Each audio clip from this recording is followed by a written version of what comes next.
This is CGTN, China Global Television Network.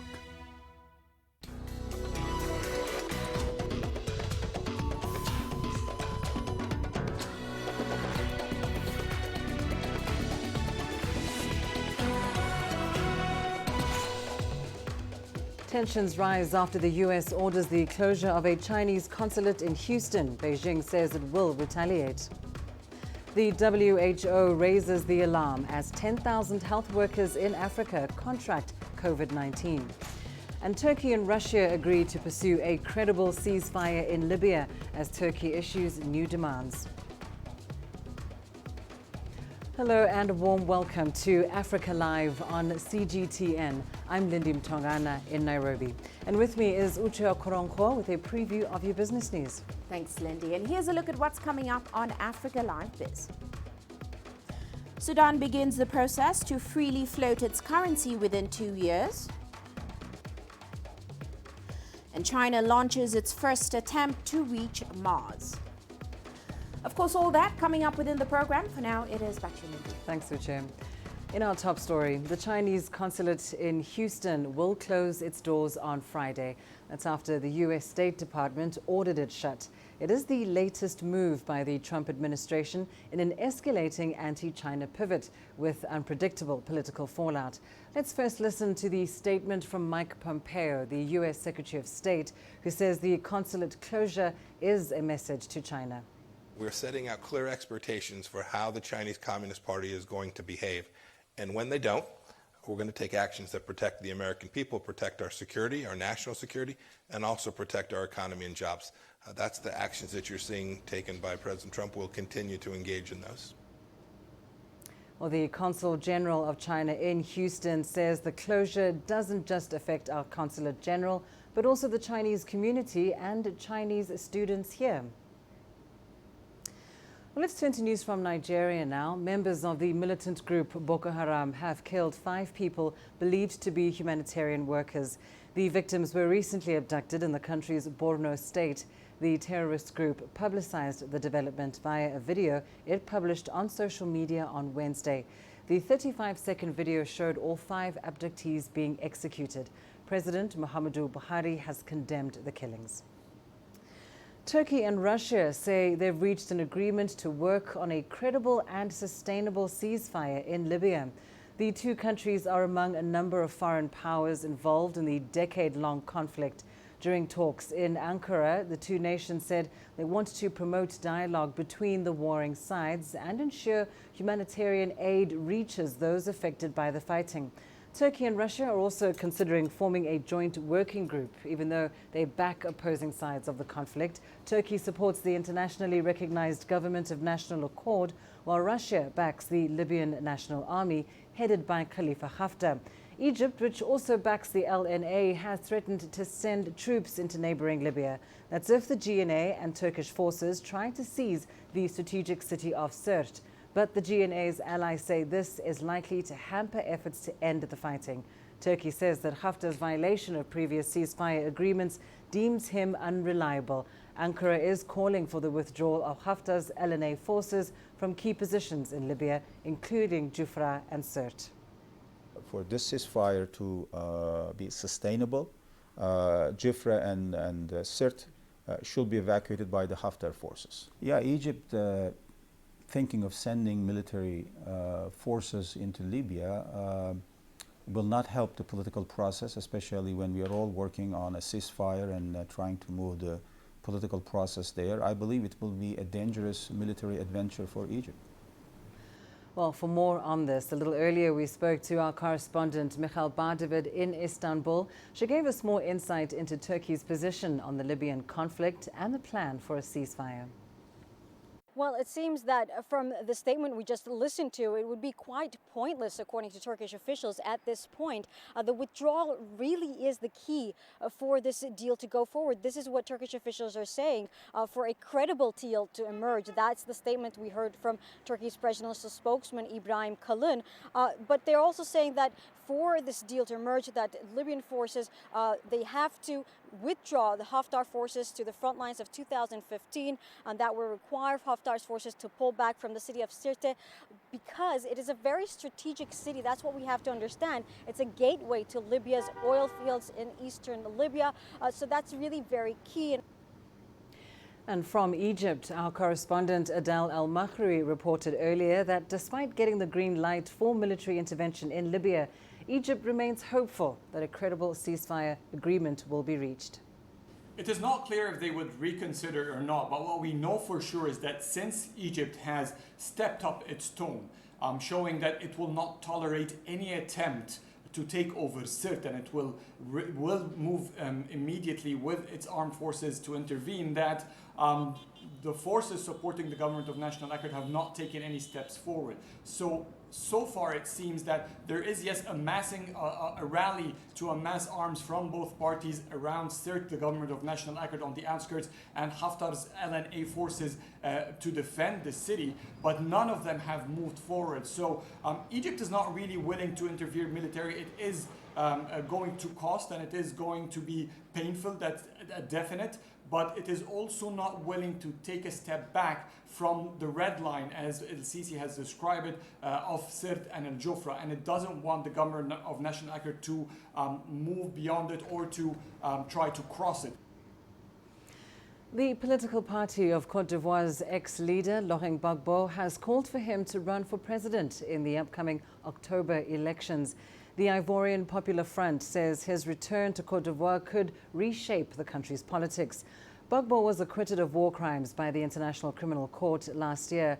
While it is not clear if he will accept the invitation and return home, his candidacy would be quite a twist in a tense build-up to the polls. In 2010, Gbagbo refused to step down from office after a disputed election. This sparked a civil war that left 3,000 people dead. The October 31st election is seen as a key test of the country's stability. Other candidates include the octogenarian former president Henri Konan Bedi and Marcel Ouattara, a longtime ally of current president Alassane Ouattara. Now, as the number of coronavirus cases continues to rise in South Africa, healthcare workers at Johannesburg's Charlotte Maxeke Academic Hospital were honoured with bouquets of flowers for their service and courage. Gauteng province is now the country's epicenter of the pandemic, with state hospitals stretched and frontline workers under immense pressure. CGTN's Julie Shire reports. COVID-19 has shown us that not all heroes wear capes. These wear personal protective equipment. They are South Africa's superheroes. We have to be there for our community regardless. We must fight for their lives. We must fight for families not to lose fathers, mothers, cousins and everything. The most amazing thing is that we're all working together. We're all kind of in that ward, all wearing PPE. We all look the same. There's like no distinction. We are all fighting together to try and fight this virus. Thanks to a partnership between two non-profit organizations, Ubuntu Beds and Together We Bloom, doctors and nurses felt appreciated. Now we are being recognized on how important we are in the society. We are taking all the negative things and putting them aside, and we are looking at the positive things that we are doing to our society and bringing change regarding this COVID-19, giving health education, saving lives, which is very important and vital to us as healthcare professionals. The pandemic has put strain on logistics and running the hospital. When we started in February, we used to have 1 ward, 2 wards. Now we have opened more than 16 wards. We actually have more than 300 beds active, and we regularly now admit people in ICUs. So the situation is really moving quite fast. It couldn't have come at a better time. The fact that somebody took time to come and spend here and say you are our heroes goes a long way. The flowers do lift spirits, but doctors here tell me they're worried. As a doctor during this pandemic, I'm feeling very concerned for South Africans. You know, COVID-19 is something I've never seen before. You know, I've been practicing for 5 years and I've been practicing in internal medicine, and I've never really seen anything like this before. Hundreds of healthcare workers have been infected, but they continue to remain hopeful. I have personally seen a lot of young people that encouragement to the people close to us to tell them that this does not have to be a death sentence. You know, you can actually recover from it. South Africa now has the 5th highest number of COVID-19 cases in the world, but despite high infection rates, the country's mortality figures remain low, and that's helping keep frontline workers' morale up. Julie Shara, CGTN, Johannesburg, South Africa.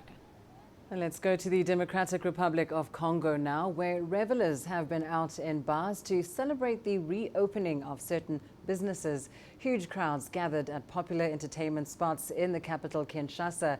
Nightlife screeched to a halt in March to limit the spread of the coronavirus. Chris Ochomringa has that story. Kinshasa bustles with activity after the lifting of a state of emergency in response to the COVID-19 pandemic. DRC President Felix Tshisekedi announced the reopening of shops, banks, bars and restaurants in a televised address to the nation.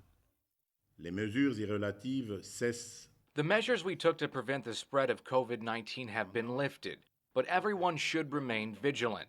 The reopening of businesses does not mean the end of the pandemic in our country. De l'épidémie de COVID-19 dans notre pays. Bars and restaurants opened across the capital soon after the president's directive. First of all, I would like to thank the president for opening bars. So many of us are happy. This is what makes our life interesting. Kinshasa is in celebration right now. The mood is just like the New Year's Eve excitement. We are very happy with the president's decision to reopen entertainment spots. Most of these businesses were ordered to shut down on the 24th of March to prevent the spread of COVID-19. But schools, places of worship and airports will remain closed until next month. The DRC has recorded more than 8,000 COVID-19 cases, with the virus spreading to over half of its provinces. The pandemic has battered an already overstretched healthcare system that's grappling with many other epidemics. Before the lockdown, Kinshasa was a city always abuzz with music and concerts. The reopening of entertainment centers has returned life back to normal for many residents who've been eagerly waiting for this day to come. Chris Ochomringa, CGTN, Kinshasa, Democratic Republic of Congo. Well, let's take a short break now. Here's what's still ahead on the program. Private schools in danger of permanent closure due to massive loss of revenue over COVID-19. And how burial traditions have changed in Zimbabwe with a ban on large gatherings. My family has been doing this artwork for the past 600 years.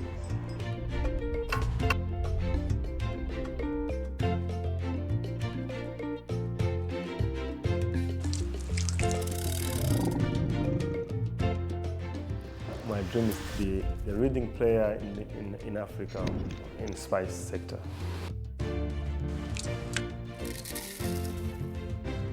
Nobody in the region consumes it. Even me cannot afford the vanilla cooking.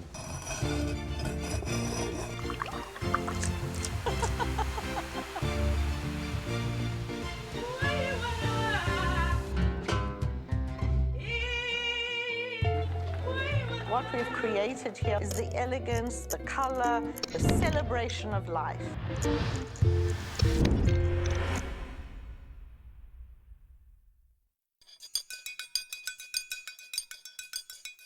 When Isabel's son, Yanni, was diagnosed with autism spectrum disorder, she decided to open the association Colmea to offer a safe haven for children like him in Cape Verde.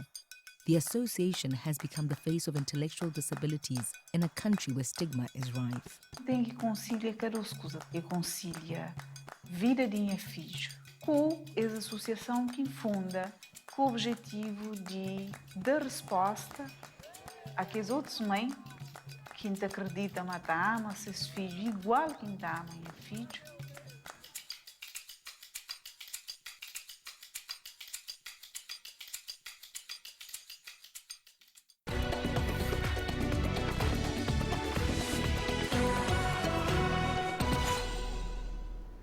Despite the World Health Organization's warning over the acceleration of COVID-19 in Africa, Uganda continues to ease restrictions. On Monday, the WHO warned that South Africa's dire coronavirus numbers might be a precursor to rising rates across the rest of the continent. But in Uganda, President Yoweri Museveni has reopened salons and a number of shopping centers in the capital. Uganda has so far recorded over 1,000 COVID-19 cases with no deaths so far. Leon Senyange has more.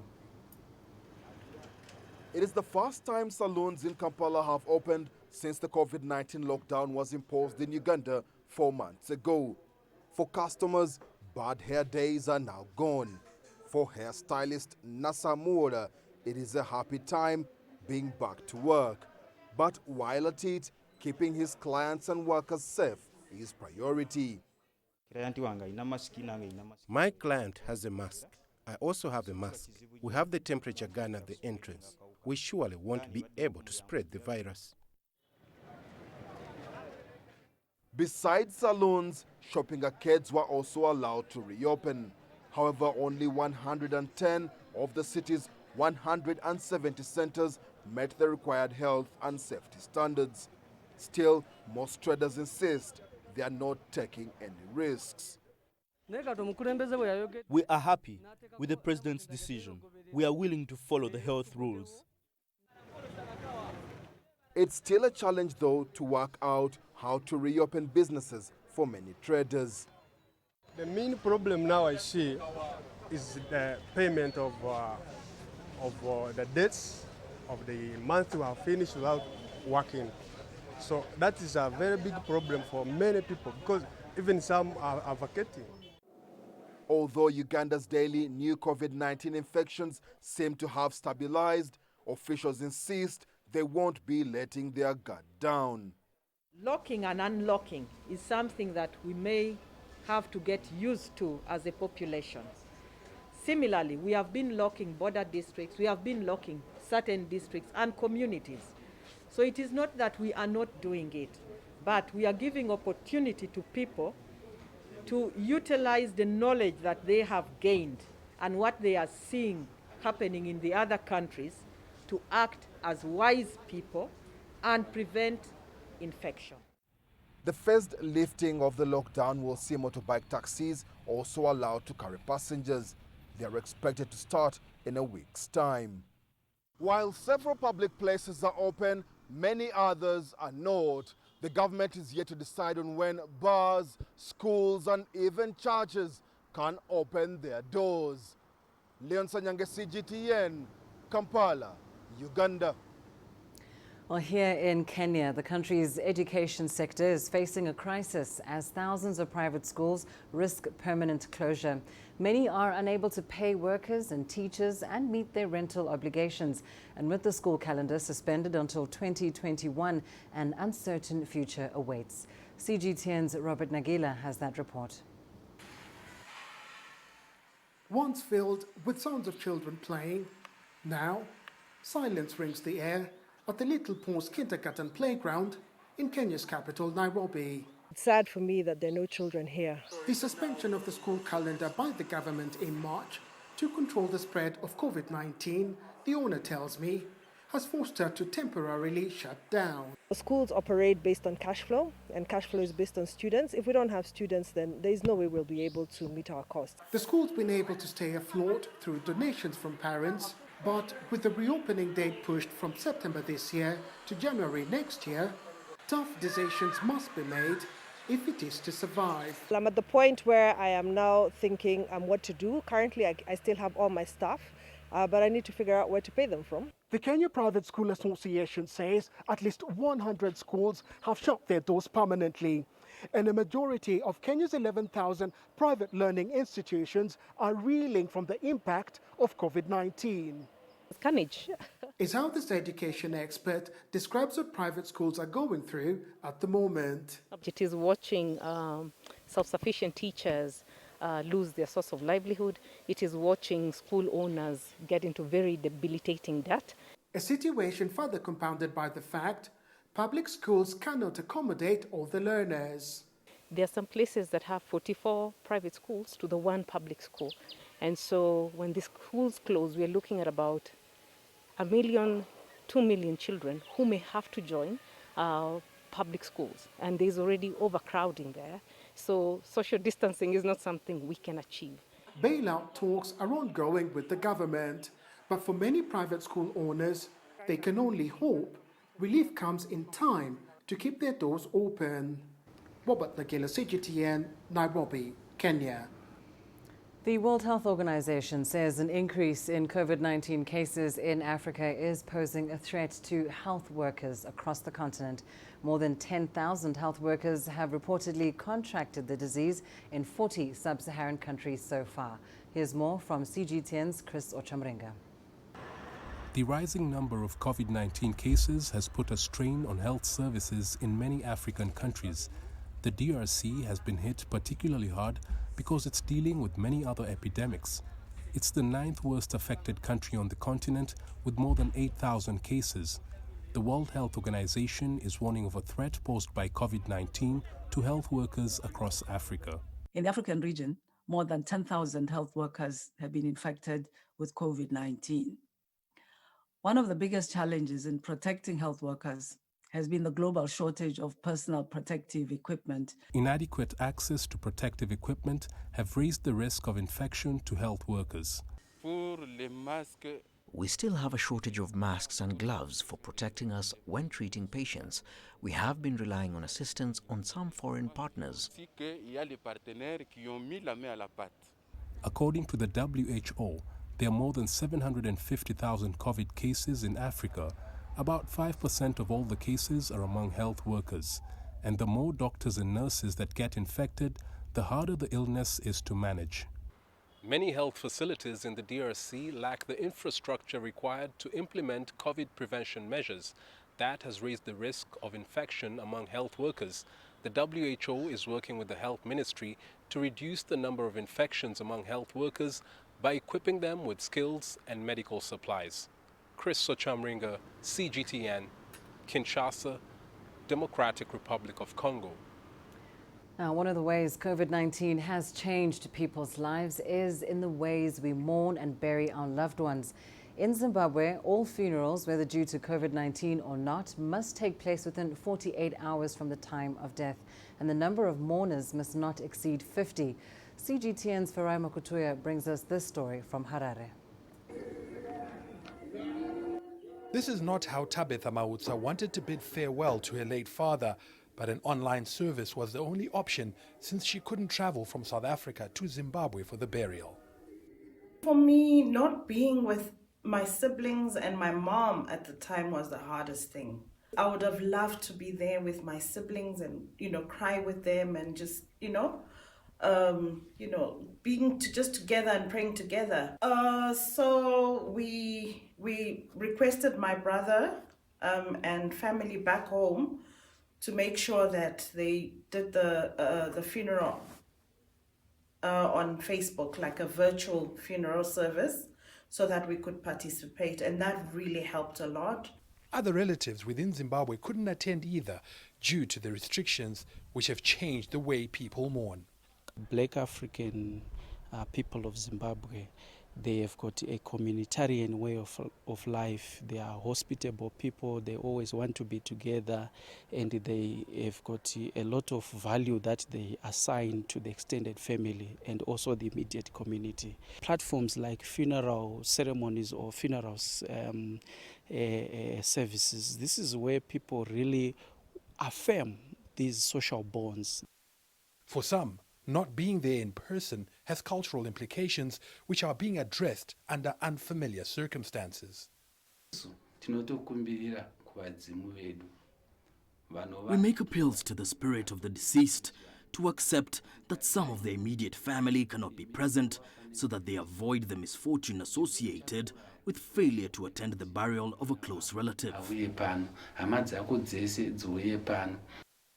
Adhering to the guidelines does not, however, mean abandoning important traditional norms.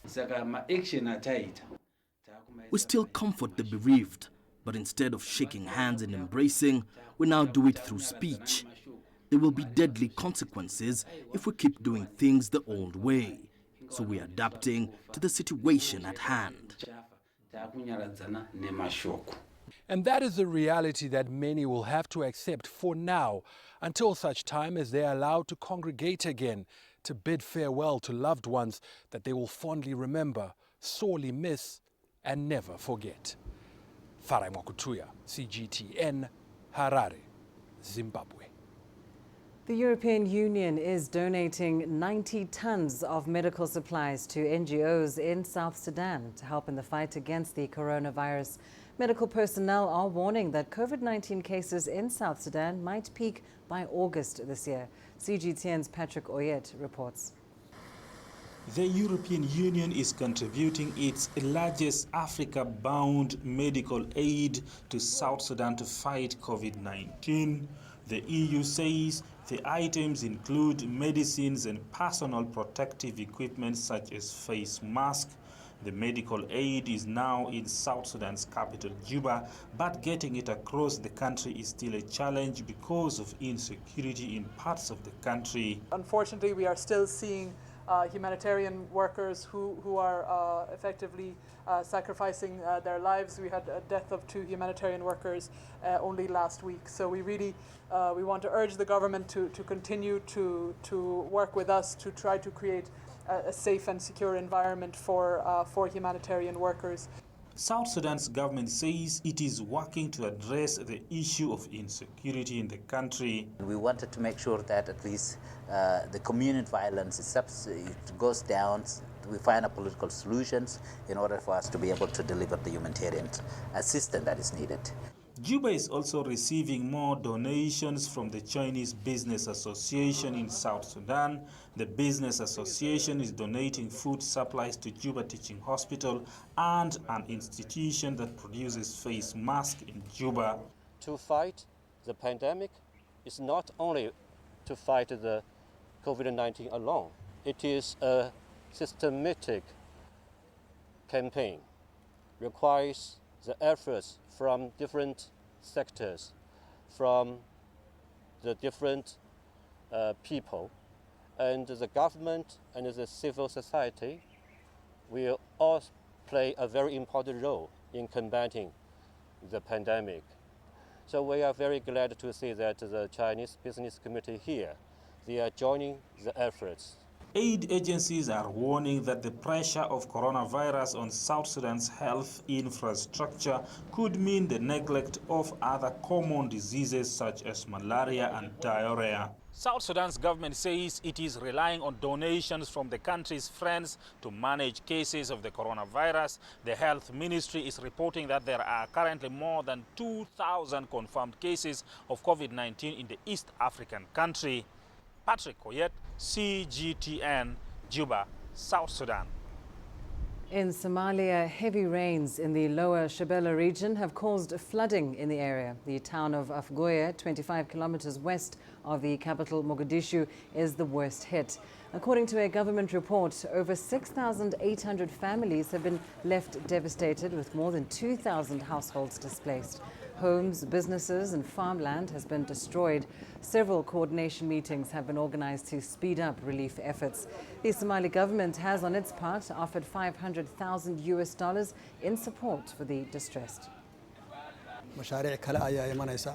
We are underway the process of averting floods and projects to stop the river from breaking its banks and flooding to surrounding areas. We are very sad about the havoc wreaked by the floods to people, houses and the environment. A lot of houses were submerged. The Prime Minister pledged $500,000 US for the people affected.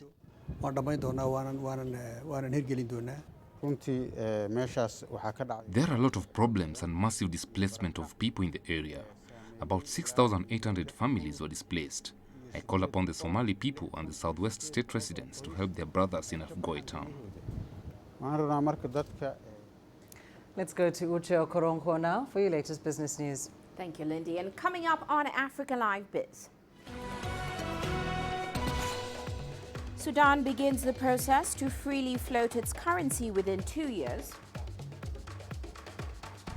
And China launches its first attempt to reach the planet Mars.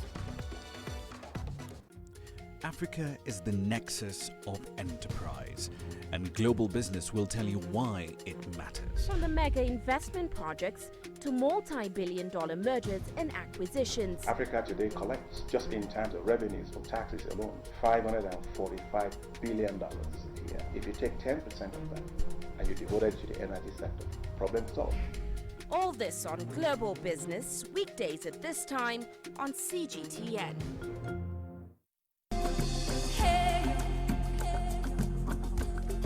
Accra is my kind of city. That's because when I'm here, I feel like I'm back home in Lagos or Abidjan, which are two of the major cities I grew up in. Business in Africa is high risk. After about a decade covering business news on the continent, I've learned it's all about the high risk, but also the high returns and the high energy. You simply have to adjust in order to keep pace. When I started out as a journalist, my dream was to open people's minds to the different perspectives. From the CEO in the boardroom to the trader out in the street, we all have different stories. From Accra to Addis Ababa, from Cairo to Cape Town, and I wouldn't have it any other way. Here at CGTN, we realize that Africa is on the move, and it's moving fast, but we're moving right along with it. I'm Ucheo Koronkwo, and I'm a business anchor and reporter at CGTN.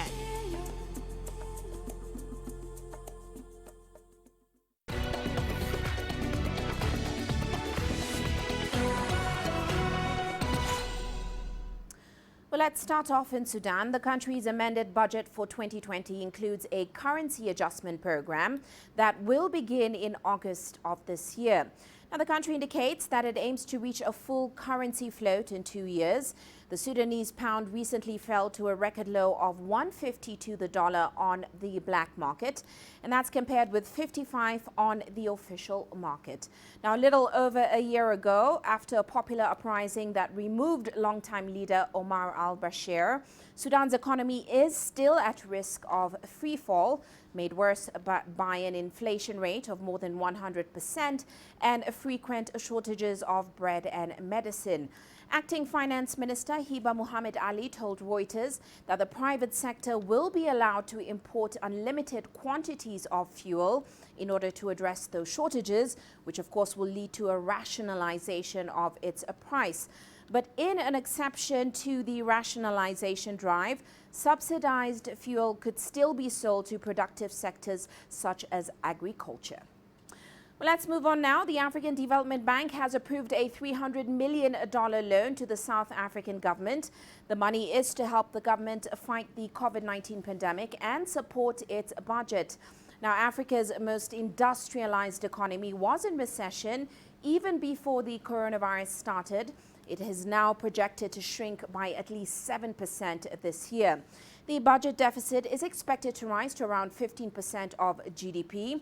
The nation has also recorded the most coronavirus infections on the continent, with more than 380,000 cases. Now, the AFDB says in a statement that the loan was to protect lives and promote access to essential medical equipment in order to protect livelihoods by preserving jobs and also to support companies in the formal and informal economy. And heading to Egypt now, the country has extended the operating hours of cafes and restaurants from 10 p.m. to midnight beginning on a Sunday. They'll also operate at 50% capacity according to a cabinet statement. Now, the operating hours of stores including malls have also been extended, but only to 10 p.m.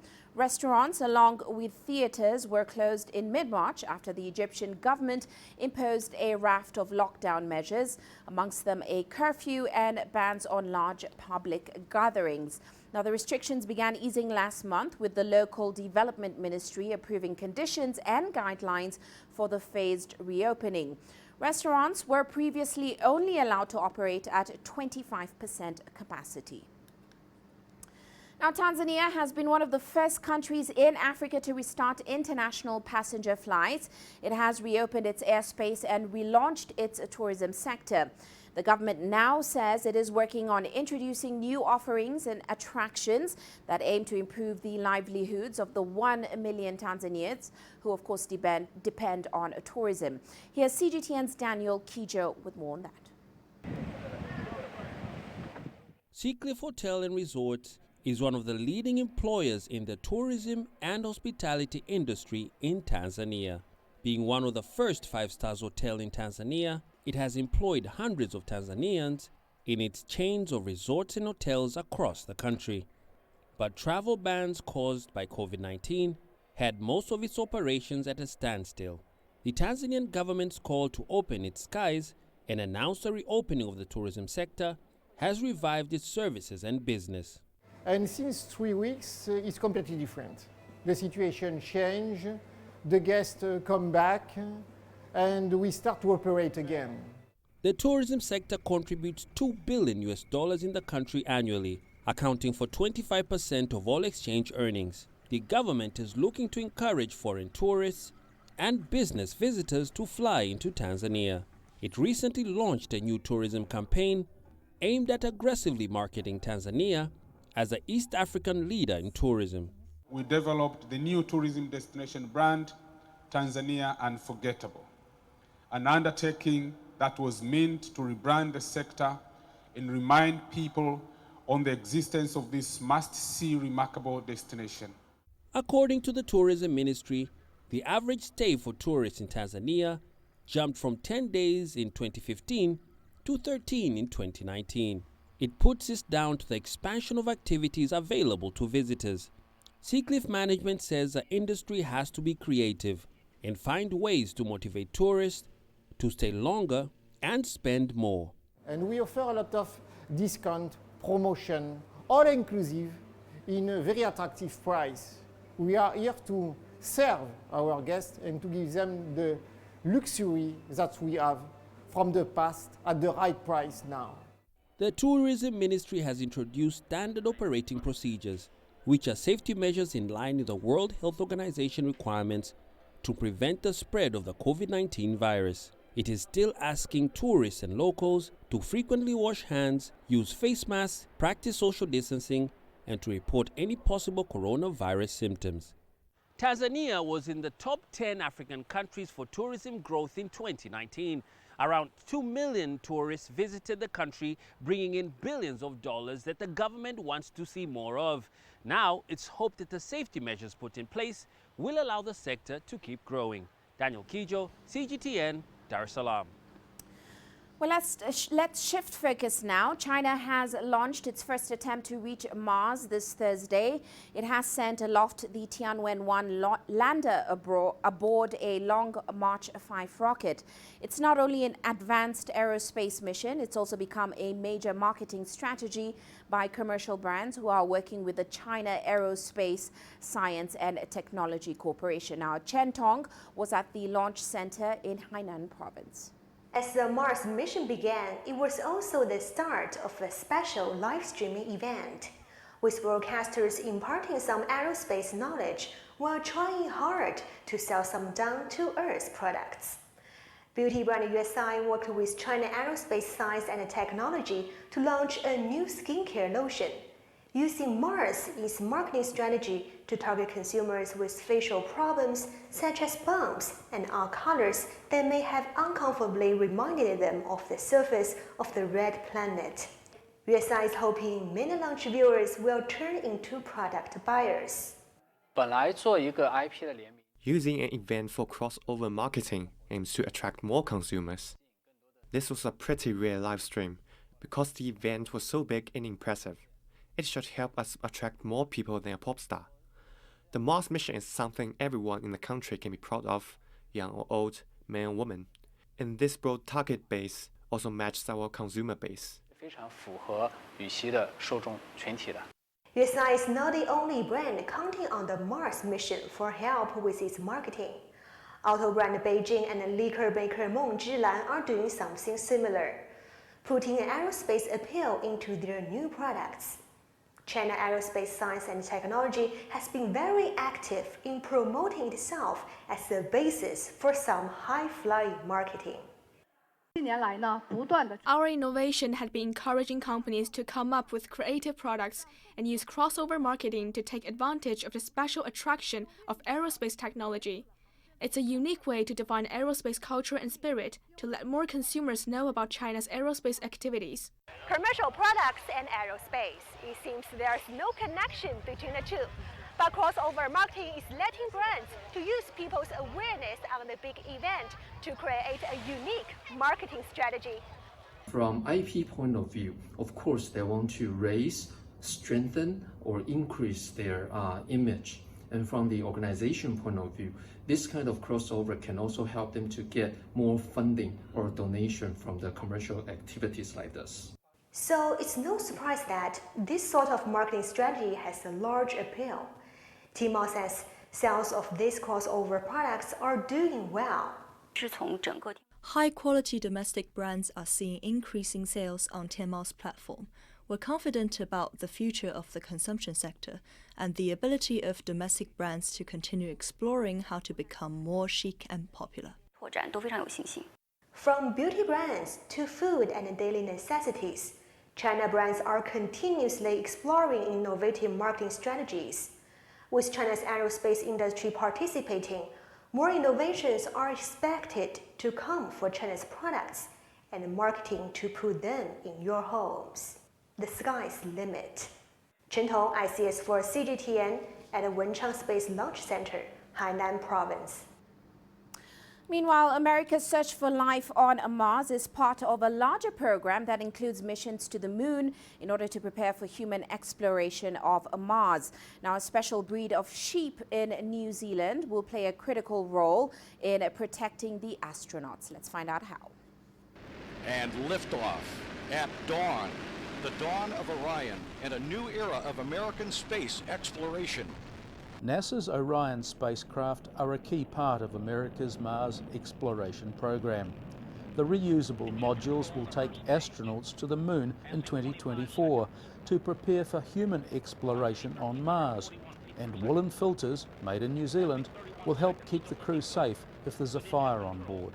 Wool to us has been known for many years as a very flame retardant natural material, and its properties combined with filtration meant it was possibly a natural choice.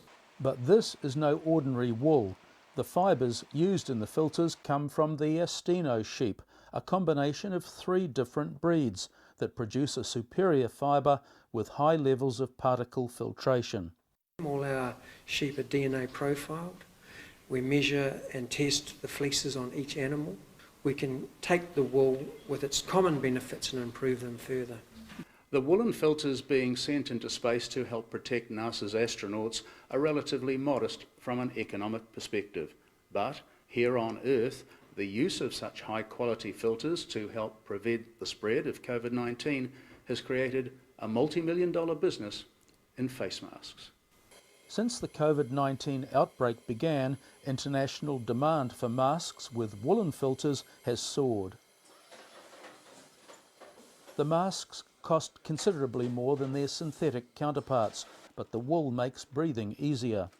We can have a lot less dense filter, which makes it much easier to breathe through. And because wool is sustainable and biodegradable, there's less impact on the environment. That fibre will not be contributing to the massive tidal wave of synthetic polymer filters which are going to be accumulating around the world as they're dumped in response to COVID-19. For farmers like Andy, there's hope that the health benefits will also provide a much-needed boost to New Zealand's declining wool industry. As the relevance of wool for air filtration becomes more understood, the interest will grow and the applications will widen. Owen Poland, CGTN, Auckland. Well, that is all for now on Africa Live Biz, but coming up later on Global Business Africa, South Africa could lose 90% of its wine producers due to the restrictions on alcohol sales in the country. We'll have the details, of course, coming up top of the hour. For now, back to you, Lindy. Thanks, Vuche. Well, let's take a short break. Here's what's still ahead on the program.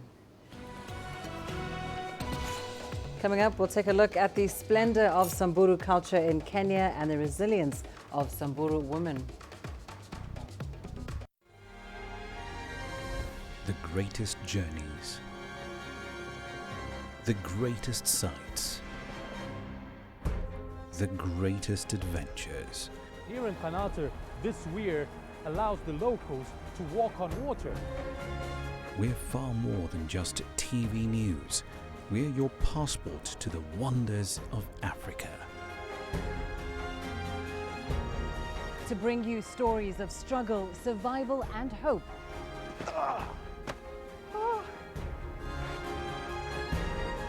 So let's explore.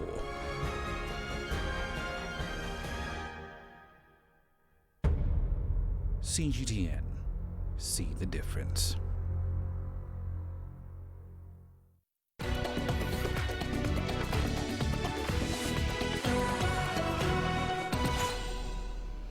We start here in Kenya. The Samburu are a tribe of warriors, proud and well known for their culture and traditions. Well, today we air the second part of CGTN Africa's special series, Tribes in Flux. And in this episode, we look at the resilience of Samburu women and what the next generation's focus might be where culture and traditions are concerned. Ndio naona inakuja kupotea kabisa kwa baada ya miaka. Itakuja kuisha kwa sababu kuna generation nyingine ambayo inakuja sasa tujifinya hawa wataishi kwa maisha si.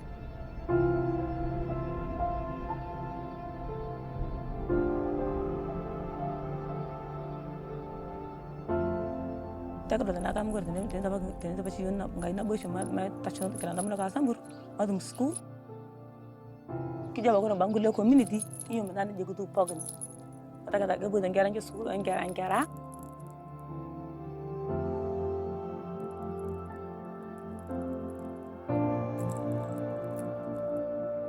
ya maro ngisendon dongon ay bor na mawara na dongon ro ko la chamare na de neitingo dongo di poke di lo bor ne di lo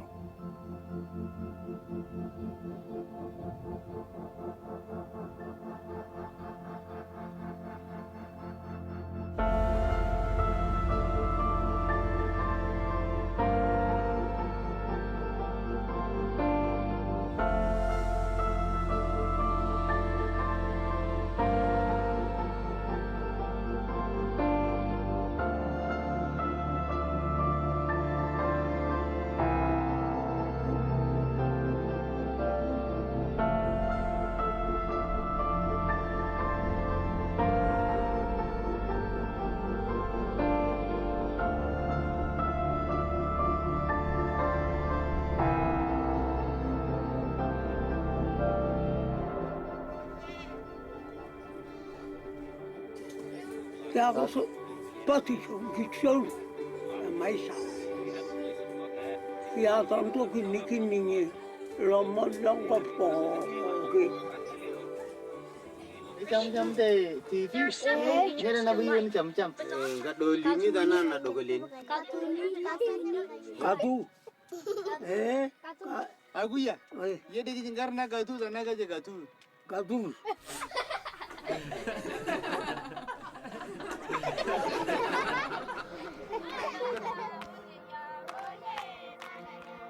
Ama bege de bangera suku am ko me kata me ata suku me to ta ngi da no yoga ando mo ka Samburu da mo ngero suku kinga da woleng am me to ka ban yo aje kindi mi ka asundu na duwana na ando mo ka Samburu ni ka da kende mira pa go minde misima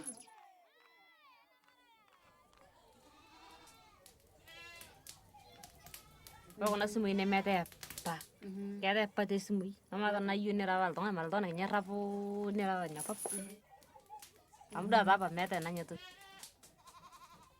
gai dal tonga ne pa te ji na mata na da e ka sungkop am esa pa te yu am ge sa men kyar Iya bayo mai sama ka bayo ga pen yo dam po lindo mata na chama tena So zamani tulikuwa tunaenda mbali sana, lakini sasa hizi squeeze time kwa sababu ya shule na pia urefu ya distance ya kwenda maji. So ndio unaona sasa tunaenda hatuwezi enda mbali kama hapo zamani. Mimi naonelea hii culture iishe, inakuja kupotea kabisa. baada ya miaka. Amkara mata school, metuku tak ngida kuno yoga nanta mana ka Samburu. Mangero school kinga dawoleng.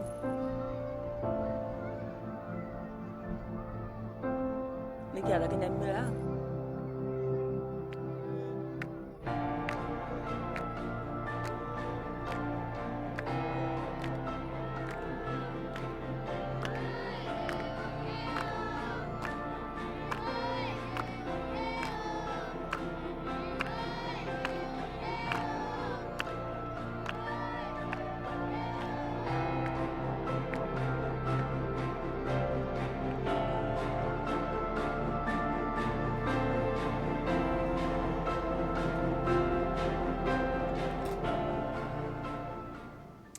Your sports news coming up next.